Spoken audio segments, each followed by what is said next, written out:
되신 줄 믿습니다.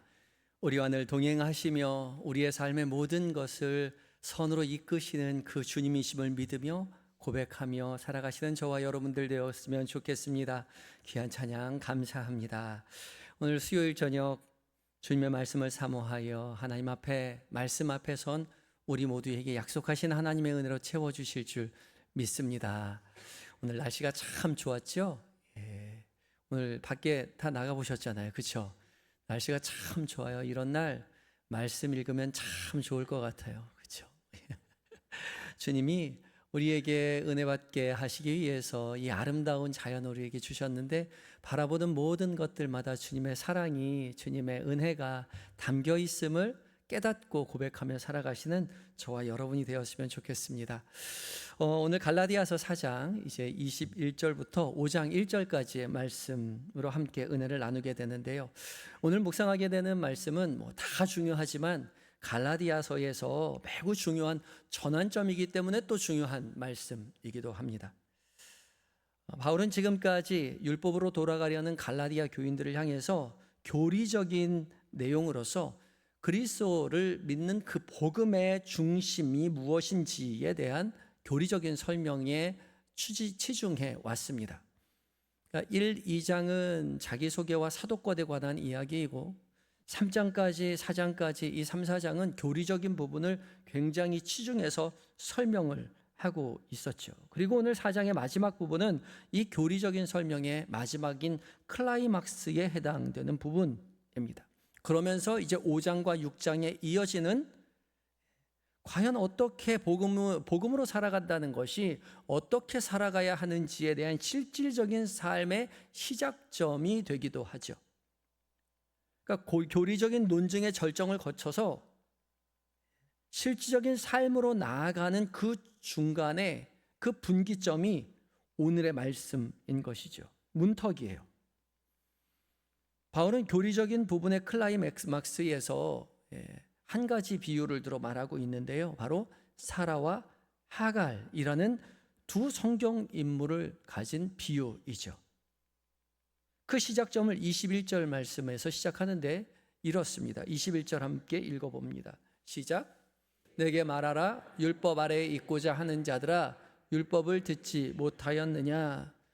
내게 말해라. 너희들 한번 말해봐라. 말하는 거죠. 율법 아래에 있고자 하는 자들, 율법 아래에 율법을 지키며 살고자 하는 그 사람들아, 너희가 듣지 못했느냐? 말하고 있습니다. 듣지 못했느냐? 너희가 들어본 바가 어떻게 이해되고 있느냐는 거죠. 그저 듣는 것으로 그쳐지는 것이 아니라 무슨 말을 하고 있는지 이해해야 하는 것이죠.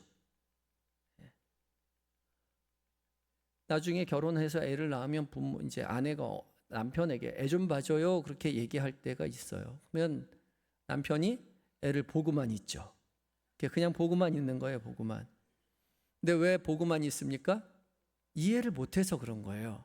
아내는 애를 봐달라는 것은 아이를 돌봐달라는 거죠.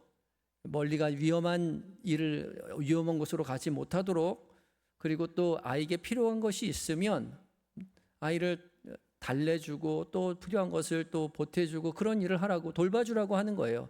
근데 남편은 그 말을 다 이해하지 못했으니 그냥 보고만 있는 거죠. 뭐 하는 거예요? 라고 하면 보고 있어 라고 대답을 해줍니다. 아직 이해하지 못한 거예요. 율법을 지키며 율법 아래에 있으려고 하지만 율법이 의미하는 바를 속뜻을 아직 이해하지 못한 채 표면적으로 따라가려고 했다는 거죠. 그러니까 이해하지 못하니 오해하게 되고, 오해하니 곡해해서 교회 안에서 여러 문제점을 가지게 된다는 것이, 이 문제를 일으키게 된다는 거죠. 그러면서 내게 말해보라. 그러니까 너에게 말해보라. 너희가 이해한 바를, 너희가 들은 말을 나에게 말해보라 라고 말하죠. 율법을 듣지 못하였느냐? 여기서 듣는다라는 헬라어는 아쿠인데요. 히브리어 쉐마를 번역한 말입니다. 이거 우리 듣는다라고 하면 그냥 듣고 무슨 말인지 이해한다라는 것으로 그쳐지지만 사실 이해하는 것보다 더 중요한 것이 있습니다. 당시 고대 사회 체계에서는 듣는다는 것은 이해하는 것보다 훨씬 더 중요한 부분이 있는데 누구의 말인지를 깨닫는 것이 훨씬 중요했습니다. 단순히 이해하는 것을 훨씬 넘어서는 행위가 듣는 것이었어요. 무슨 말로 이해하고 듣느냐보다 누구의 말로 이해하고 듣느냐가 더 우선한 거죠. 더 중요했어요.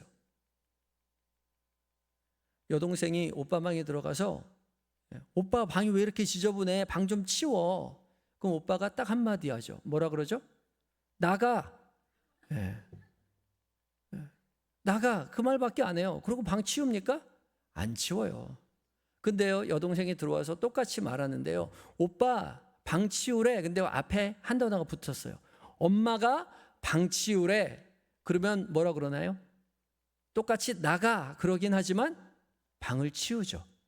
왜 그래요? 엄마가 한 말이니까 그런 거예요. 엄마가 방 치우라니까 치우는 거예요. 여동생이 아무리 얘기해도 방 안 치웁니다. 왜 내가 동생 말을 들어? 근데 엄마가 방 치우라니까 마지못해 방을 치우는 거예요. 여동생이 말했지만 그것은 여동생이 말이 아니라 엄마의 말인 거죠. 말의 주인이 중요합니다. 그 말이 누구의 말이냐가 더 중요해요. 그래서 율법을 지킨다라고 말할 때 율법을 누구의 말로 지키느냐가 중요한 것이죠. 안식일을 지키고 또한 절기를 지키고 율법이 정한 많은 규칙들을 지켜내야 하는 이유는 그 지키라고 말한 자가 누구냐가 더 중요하다는 거예요. 하나님의 말씀이기 때문에 지켜야 하는 것이죠. 하나님 빛이 있으라 말씀하시고 온 세상을 다스리시는 왕 중의 왕이요 신 중의 신께서 우리에게 말씀하시는 거죠. 그래서 그 말씀을 듣는 것입니다. 그때 말을 하는 자와 말을 듣는 자의 관계가 맺어지는 거죠. 그래서 듣는다는 것은 그저 듣고 이해하는 것이 아니라 듣고 이해하고 순종하는 차원까지 가둬서 순종함으로 말미암아 말한 자와 말을 듣는 자가 함께 관계를 맺어가는 것이 듣는 겁니다. 그런데 관계를 맺지 않고 그저 표면적인 내용만 가지고 있다면 곡해할 뿐만 아니라 관계가 깨어져 버리고 마는 거죠. 이스라엘 백성들이 그랬습니다. 열심으로 율법은 지켰을지 모르지만 율법에 관심을 가진 나머지 하나님과의 관계가 단절되고 말았죠. 하나님과 관계없이 그냥 율법만 지키려고 했던 것이죠. 그래서 관계를 맺어가는 것이 훨씬 더 중요한 것입니다. 하나님께서는 율법을 통해서 이스라엘 백성과 하나님과 관계를 맺기를 바라셨던 것이죠. 바울은 어떻게 하면 하나님의 말씀인 율법을 잘 들을 수 있는지에 대해서 말하면서 구약의 인물을 예를 들어 설명을 하죠. 그 내용이 22절부터 27절까지의 말씀인데요. 이 비유는 아브라함의 두 아들이었던 이삭과 이스마엘에 관한 말입니다. 22절과 23절 말씀을 함께 읽겠습니다. 시작.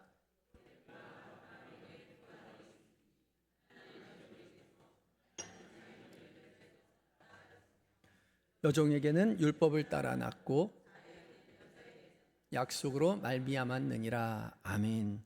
기록된 바 기록되었다는 거죠. 하나님의 말씀이 기록된 것입니다. 하나님께서 말씀하신 거예요. 뭐라고 했냐면 아브라함에게 두 아들이 있었습니다. 그런데 하나는 여종에게서 하나는 자유하는 여자에게서 났다. 아브라함에게 두 아들이 있었지요. 이스마엘과 이삭입니다. 두 아들은 각각 한 명은 여종에게서, 그러니까 이스마엘은 여종인 하갈에게서, 그리고 이삭은 자유 있는 여자인 사라에게서 낳았죠. 여종인 하갈에게서 낳은 이스마엘은 육체를 따라 낳은 사람입니다. 그리고 자유인 사라에게서 낳은 이삭은 약속으로 말미암아 낳은 아이인 것이죠. 그러면서 육체를 따라 낳은 이스마엘이 아니라 약속을 따라 낳은 이삭이 하나님의 뜻에 합당한 자라고 말을 하고 있는 것이죠. 이 이야기는 우리가 알다시피 창세기 12장부터 이어져 가는 말씀입니다. 창세기 12장에 하나님께서 갈대아 우르에 살고 있었던 아브람에게 나타나셔서 너는 본토 친척 아비 집을 떠나가 내가 내게 지시할 땅으로 가라. 내가 너로 큰 민족을 이루게 해주시겠다라고 말씀하셨죠. 그리고 아브라함은 그 약속을 따라서 고향을 떠나서 하나님이 인도하시는 인생의 여정을 시작합니다. 그때 나이가 75세였어요. 고난과 역경이 있었지만 하나님께서 아브라함에게 복을 주셔서 아브라함은 부자가 되기도 하고 전쟁에서 승리를 하기도 하죠. 부자가 되었지만 권력을 가지고 있는 그런 권력자가 되었지만 정작 아브라함은 아들이 없었습니다.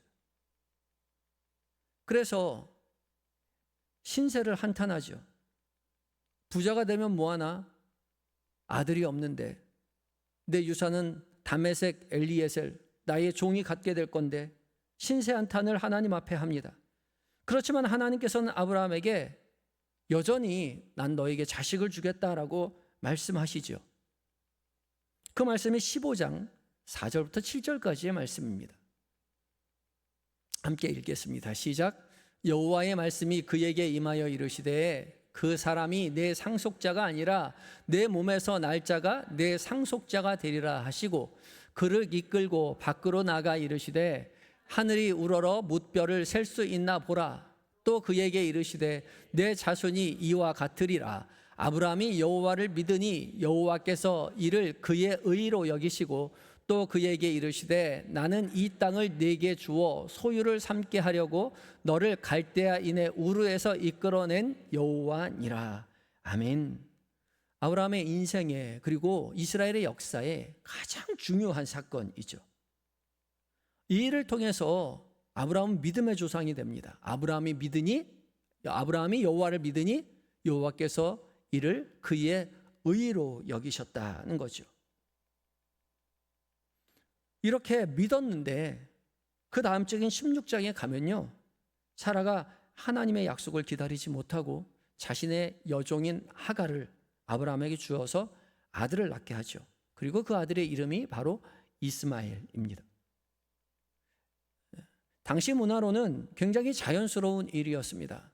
정실인 부인이 아이를 낳지 못하면 몸종을 남편에게 보내어서 자신 대신해서 아들을 낳게 하는 거죠. 그런데 하갈은 이 아들을 낳자마자 교만해져서 정실 부인이었던 사라를 괴롭히죠. 그래서 우리가 다 알고 있듯이 사라는 하갈을 쫓아냅니다. 그런 다음에 17장에 가면 하나님께서 아브라함의 이름을 드디어 아브람에서 아브라함으로, 사레에서 사라, 열국의 아비와 열국의 어머니라는 이름으로 바꾸어 주죠. 그런데도 여전히 아이는 없습니다. 그러나 하나님께서는 약속하셔서 아들을 낳게 해주겠다라고 말을 하죠. 이때에 아브라함도 웃고 사라도 웃었습니다.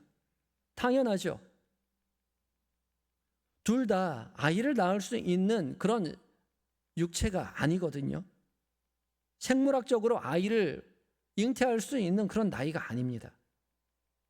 그렇지만 우리가 다 알다시피 21장에 가면 드디어 하나님의 말씀대로 사라는 임신하여 아들을 낳았고 그 아들의 이름을 이삭이라고 하죠. 웃음이라는 뜻입니다. 이 이야기에서 중요한 교훈은 하나님은 하갈을 통해서 출산한 인간의 계획으로 말미암아 자신의 인생을 하나님의 구원의 계획을 이끌어가는 하나님의 구원의 계획을 이끌어가는 것이 아니라 사라를 통한 출산과 같은 하나님의 약속에 의해서 하나님의 구원 역사를 이끌어가고 계신다는 겁니다. 바울은 이 이야기를 두 언약이라고 지칭하면서 이야기를 풀어나가죠. 24절 말씀입니다. 24절 읽어봅니다. 시작. 이것은 비유니 이 여자들은 두 언약이라. 하나는 시내산으로부터 종을 낳은 자니 곧 하갈이라. 이것은 비유니 이 여자들과 이삭과 이스마엘은 비유라는 거죠. 여기 비유라는 단어는 알레그레오라는 말인데, 알레그레오는 성경에서 유일하게 여기에만 딱 한 번 쓰인 단어입니다. 우리 비유라고 번역해 놓았는데, 예수님도 비유로 많이 말씀하셨고 비유로 말씀하신다는 성경 구절이 많이 있지 않아요? 그런데 예수님이 말씀하신 그 비유는 똑같이 비유라고 번역했지만 이런 알레그레오가 아니라 파라볼레입니다. 파라볼레는 같이 비유라고 번역하지만 전혀 다른 의미를 가지고 있습니다. 파라볼레는 파라는 뭐뭐 곁에고 볼레는 옆에 두다라는 뜻입니다. 그러니까 옆에 두는 것이 파라볼레 비유입니다. 파라볼레는 어려운 것을 보다 이해하기 쉽게 하기 위해서, 쉽게 이해시켜 주기 위해서 비유로 옆에 있는 것을 알기 쉬운 것들을 비유로 설명해 주는 것이죠. 알기 쉬운 것을 인용해서 비유로 말하는 것입니다. 하나님의 나라는 마치 작은 겨자씨와 같다라고 말하면서 작은 겨자씨를 하나님의 나라에 비유하죠. 처음엔 작은 것이지만 나중에는 크게 깃들어서 새들이 그곳에 깃들게 된다. 그렇게 크게 자란다. 이것이 파라볼레 비유입니다. 겨자씨가 자라는 그런 모습을 보면서 하나님의 나라를 이해할 수 있게 해주는 것이죠.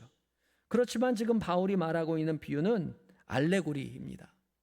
풍유라고도 말하기도 하고 우의라고 말하기도 하는데요.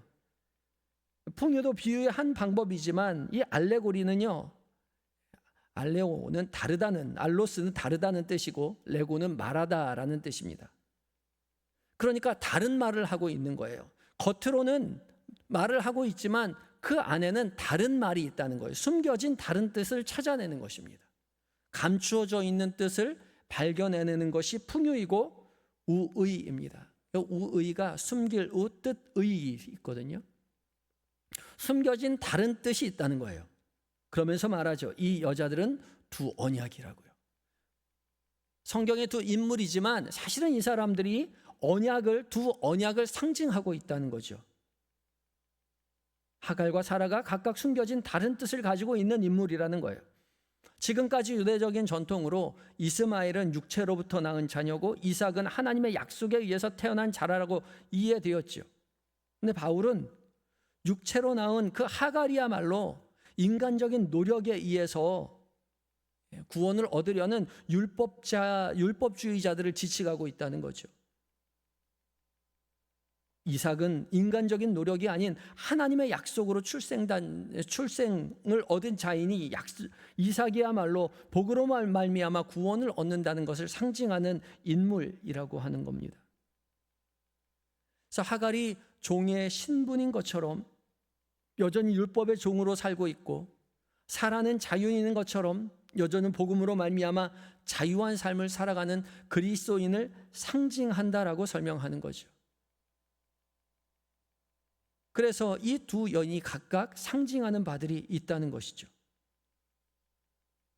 하갈은 종의 신분, 율법의 종에 매여 살아가는 그런 율법주의자들이요, 사라는 자유인으로서 복음으로 말미암아 율법에서 자유를 얻게 된 그런 그리스도인을 상징한다고 말하는 거죠. 그러니 우리는 하갈처럼 율법의 종으로 살아가려고 돌아가서는 결코 아브라함의 자손이 될 수 없는 것이고, 사라처럼 자유인이 되어 하나님의 약속을 붙잡아야만 진짜로 아브라함의 자손이 되는 것이다. 그렇게 말을 하고 있는 것입니다. 그러면서 바울은 28절과 29절 이어서 이렇게 말합니다. 함께 읽겠습니다. 시작.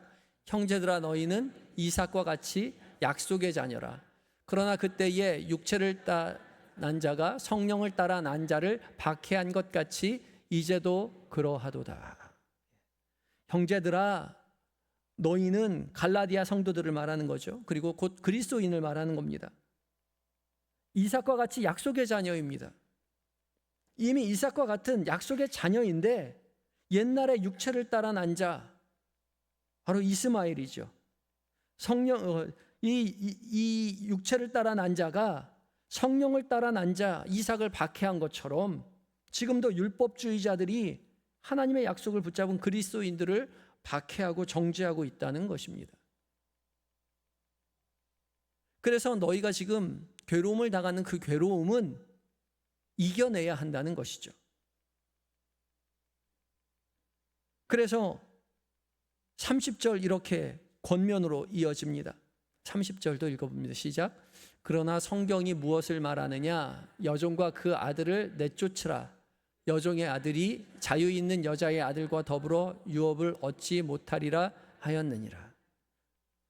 사라가 그리고 사라와 이삭이 하갈과 이스마엘을 내쫓은 것처럼, 여종과 그 아들을 내쫓은 것처럼 너희도 율법주의자들을 내쫓아라 라고 말하는 거죠.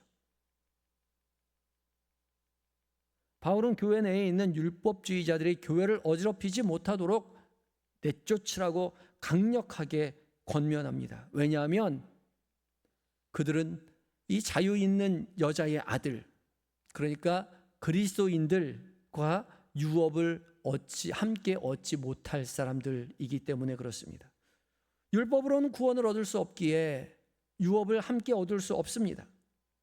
그러니 그들을 너희를 괴롭히도록 두지 말고 옛날에 사라가 하갈과 이스마엘을 내어 쫓았던 것처럼 너희도 따라서 내어 쫓아라 라고 말하는 거죠.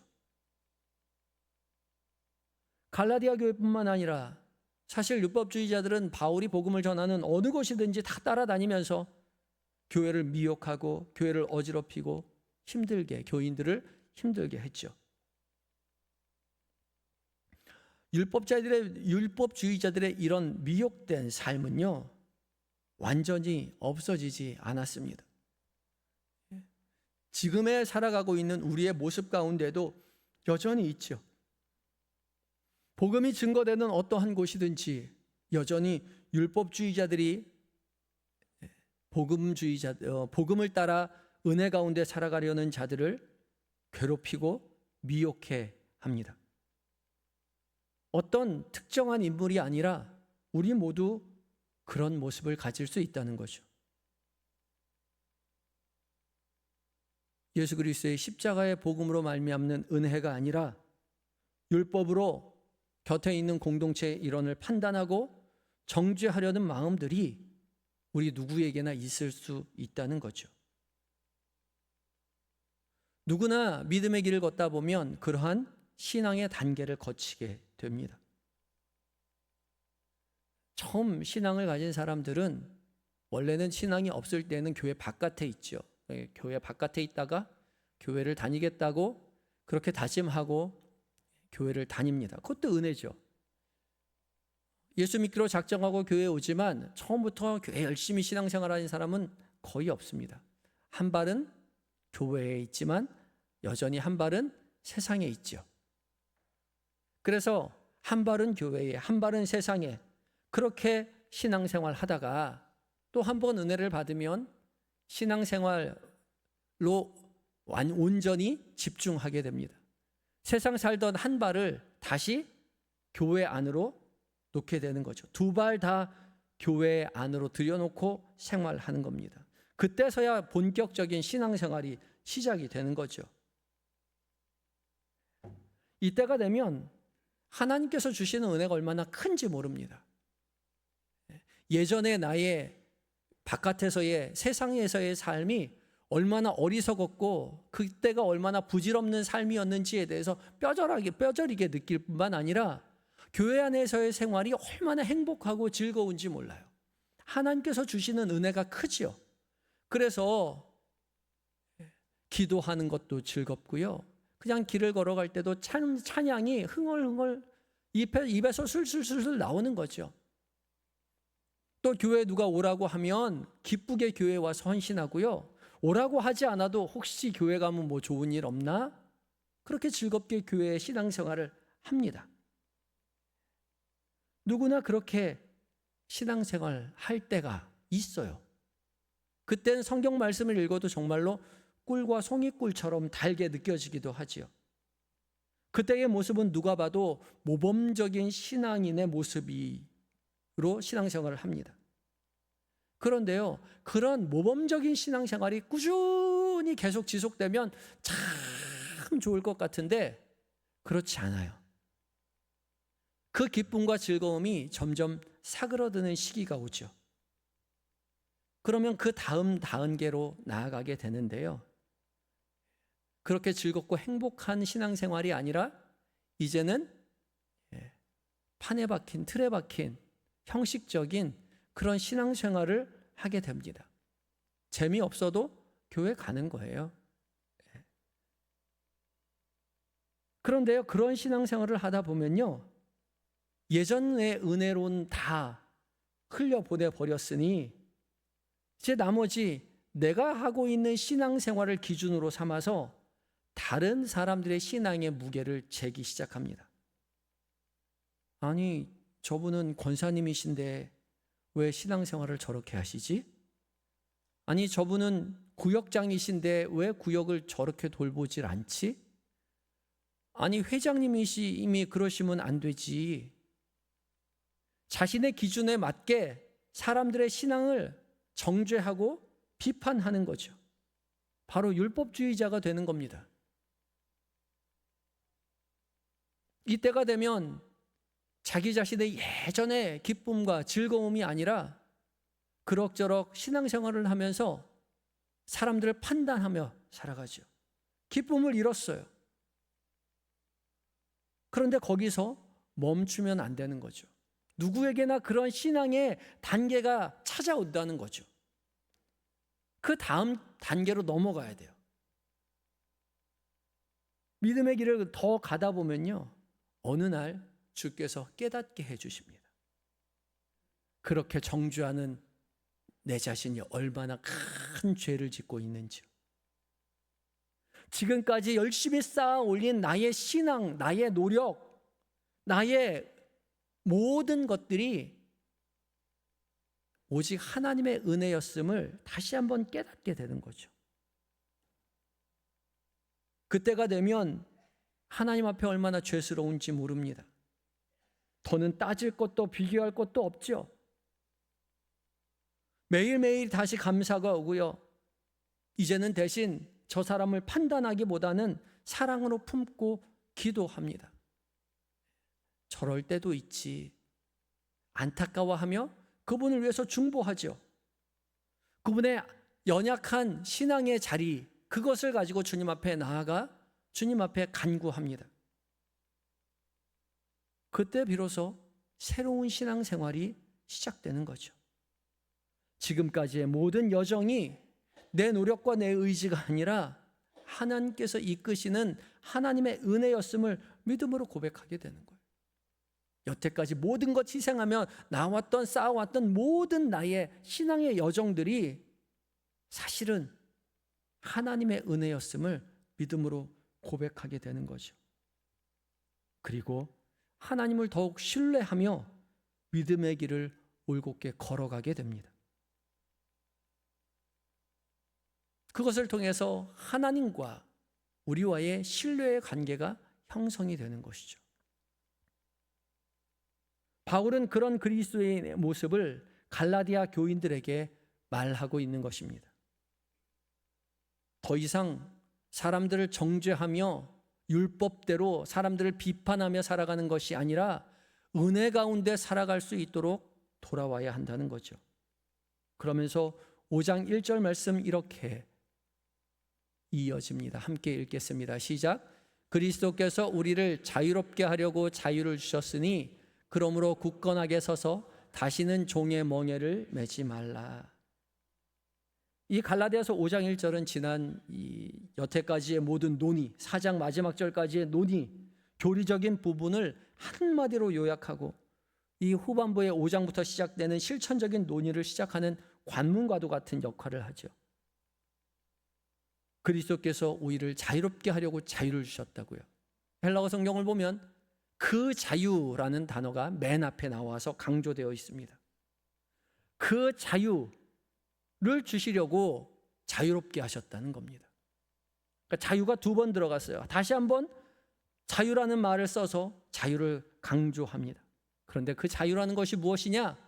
그리스도께서 우리를 위해서 주시기 위해서 자유롭게 하시려고 주시려는 바로 그 자유인 거죠. 예수 그리스도께서 우리를 위해서 십자가에 달려 우리 죄를 위해서 죽으심으로 말미암아 더 이상 율법의 종이 아니라 복음 안에서 참된 자유를 얻게 하기 위해서 십자가에 달려 죽으셨으니, 그러므로 말미암아 너희는 자유 위에 굳게 서서 다시는 종의 멍에를 매지 말아야 한다라고 강조하는 것이죠. 율법의 종이 되어서는 안 된다는 것입니다. 우리는 사라의 자녀인 이삭처럼 모두 약속으로 난 자들이죠. 율법을 지켜서 구원을 얻겠다라고 나온 사람은 아무도 없습니다. 오직 예수 그리스도의 은혜로 말미암아 구원에 이른다는 그 믿음의 고백이 우리 모두에게 있죠.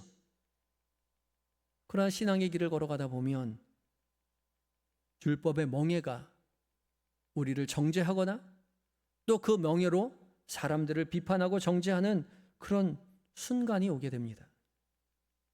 그러나 거기에 머물러서는 안 된다는 거죠.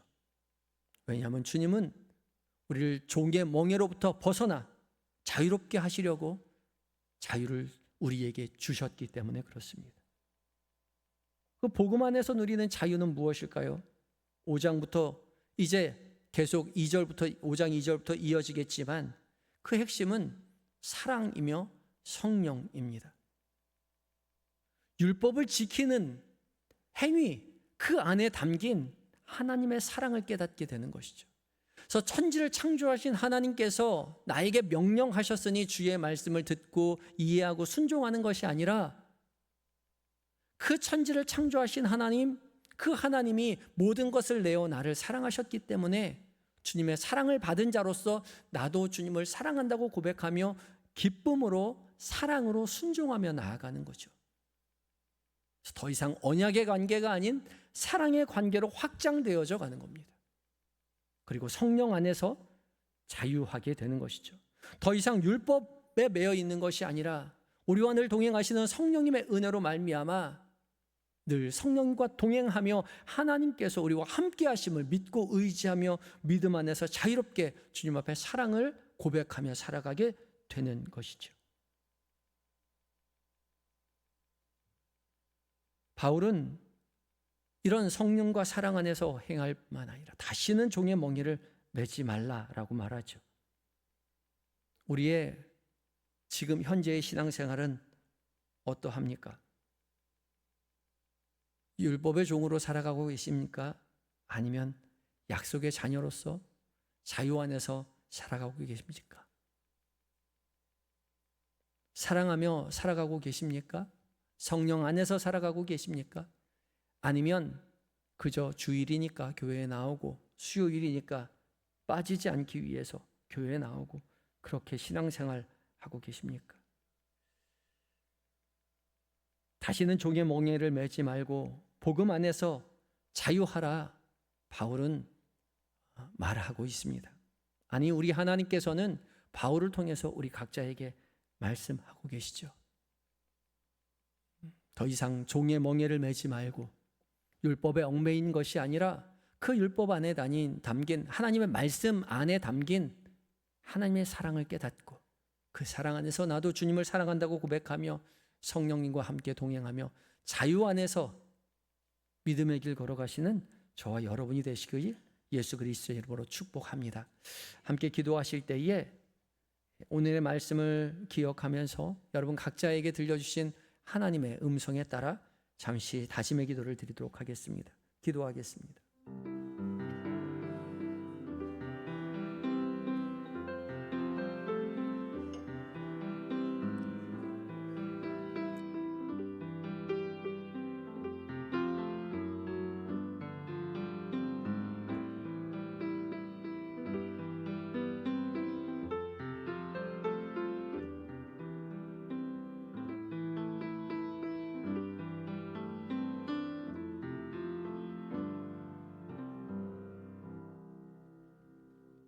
사랑의 하나님, 우리를 자유케 하시려고 우리를 위해서 십자가에 달려 죽으시고 부활하셔서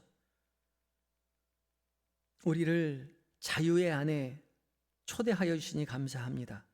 주께서 주신 이 자유 안에서 주께서 우리를 사랑하신 것처럼 우리도 주님을 사랑한다고 믿음으로 고백하게 하여 주시옵시고, 성령 안에서 주님과 함께 행하며 믿음의 길 걸어갈 때에 주께서 주신 평안과 감사와 기쁨만 누리고 세상 가운데 그 기쁨 평안을 전하며 살아가는 우리 모두가 되게 하여 주시옵소서.